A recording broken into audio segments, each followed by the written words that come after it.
नगर जिल्ह्यातल्या एका लहानशा गावाच्या कडेला आमचं जुनं छोटं घर. अंगणात लिंबाचं झाड, शेजारी गोठा आणि घराच्या पुढच्या भागात नेहमी गावकरी ये जा करत असत.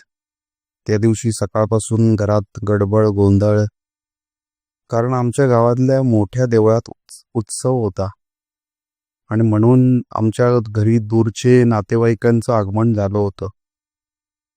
मला सुरुवातीला काही वाटलं नाही, पण दुपारपर्यंत घरात एकूण 20 एक लोक झाले होते.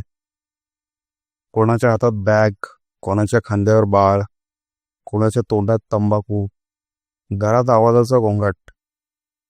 यांच्यात माझी काकी मधुरा काकू आली होती. ती वडिलांच्या मोठ्या चुलत भावाची बायको. साधी, शांत, नेहमी मान खाली करून बोलणारी.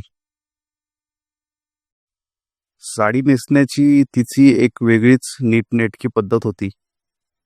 पाठीमागे केसाचा गजरा, कपाळावर लाल कुंकू आणि थोडीशी थकलेली नजर. पहिल्या दिवशी सकाळी लवकर उठलो. पाहुणे इतके की घरात पाणी संपून जाईल का अशीच भीतीच होती. मी गडबडीत टॉवेल घेतला आणि टॉयलेटकडे जाणार होतो, पण चुकून बाथरूमचं दार उघडलं आणि तिथे माधुरी काकू आंघोळ करत होत. क्षणभर आमचे डोळे मिळाले. तिनेही मला पाहिलं, मीही तिला पाहिलं, पण समोरचं दृश्य जाणून बुजून बघितल्यासारखं वाटू नये म्हणून मी पटकन दार लावून निघून गेलो.